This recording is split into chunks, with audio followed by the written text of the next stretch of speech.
Since Russian forces invaded a month ago, 3.5 million Ukrainians have left their country. The numbers are so large in part because Russia is using a deliberate strategy of attacking civilians. Congresswoman Chellie Pingree from Maine's 1st District recently returned from a week-long fact-finding trip to 4 of the countries in Eastern Europe those refugees are pouring into. She went with 5 other members of the House of Representatives, and our first question about her trip was what specifically she had seen and done. Well, in a week, you get a chance to see an amazing range of experiences. I mean, we were certainly at border crossings, so we got to talk to and see people coming across the borders, leaving their families, talk to the Border Patrol, the people who are managing all of that, welcome centers where people are processed. We visited those.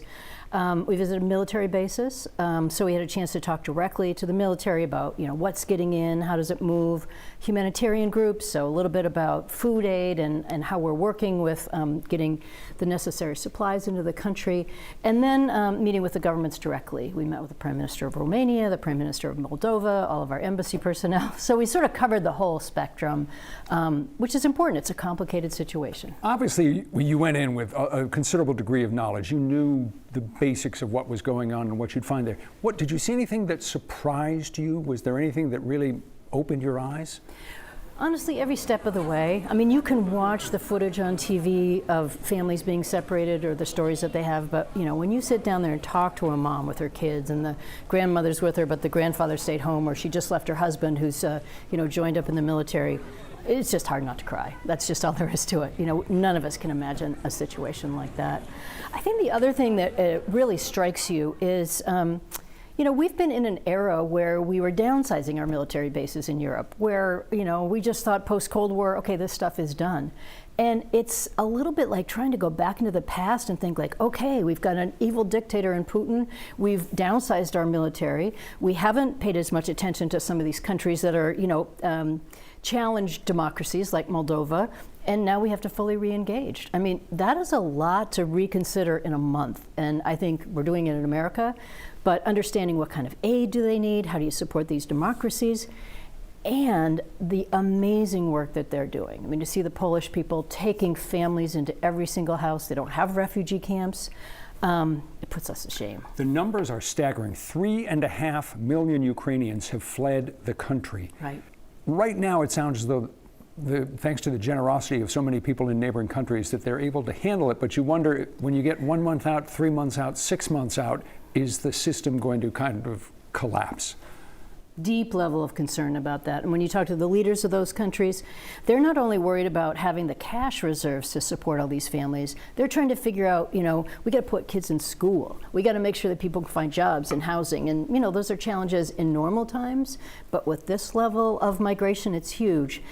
It's also a reminder, like, as we heard the president say yesterday when he opened the quota for Ukrainians, we got to step up to the plate. I mean, Americans would love to welcome people to their homes.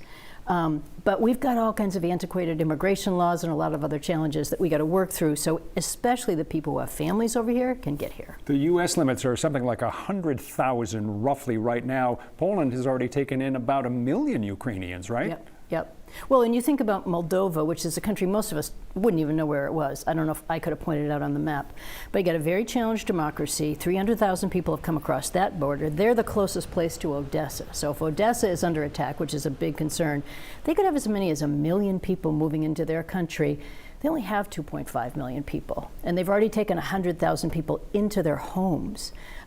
They're broke, they're the poorest country there, and they're opening their hearts just as much as anybody. And this, it is said, is one of the things that Russia would be happy to see, is a destabilizing of some European countries caused by this inflow of refugees. Absolutely, and I think everybody in the governments of those countries is worried about, like, how long can our citizens, how long can our citizens support this? Will they start to get concerned when the numbers start to overwhelm us?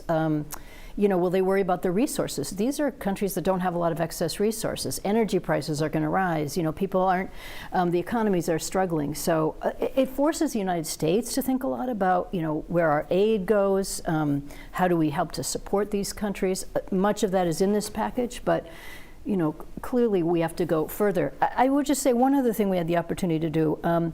We met with individuals from the IAEA to talk about those nuclear plants that are extremely vulnerable right now. And of course, to get a better sense of, the sanctions, the energy needs, the broader picture of what's going on. It's very complex. Let's talk quickly about a couple of Mainers whom you ran into. Christian Hayes, who's a chef from Yarmouth, Michael Siemens, who's a photographer from Waterville. What were those encounters like? I'm sure there are Mainers everywhere, but in that area, because we just pitch in to help. But Christian Hayes, who's a restaurant owner from Yarmouth, we got a chance to see him in there, working on the big pots of soup and making banana bread, and just so proud of what he's doing. And then Michael Siemens, a photographer who's there really following the unaccompanied children and looking at issues around child trafficking, just the huge numbers and how they're being processed and supported. So it was really wonderful to catch up with both of them and have a little flavor of home while I was there. Let's end on this note. What do you know now after this trip that you didn't know 10 years ago that makes you think that the U.S. should change its policy, continue with its policy? What do you know now that is going to affect the way you push for policy when you get into your office in Washington? I think it's something we've all seen. Democracy is really fragile, and the Cold War ended, but we still have ruthless dictators around the world who are intent on destroying democracy, destroying people, and they'll let nothing stop in their way. So I think our military presence, our humanitarian presence, our assistance to these countries, things that we thought we didn't need to invest in anymore, this is really on our doorstep. Ukraine falls, and then you're in NATO countries, and then you're in Europe. They put out a nuclear weapon that impacts all of us. So the stakes are very high, and no one would have thought about that 10 years ago. And as we mentioned, 3.5 million Ukrainians have left their country since the war began. About 7 million other Ukrainians are still in their country but have had to leave their homes. And one other number that is particularly chilling, more than half of Ukraine's children are no longer living in their homes.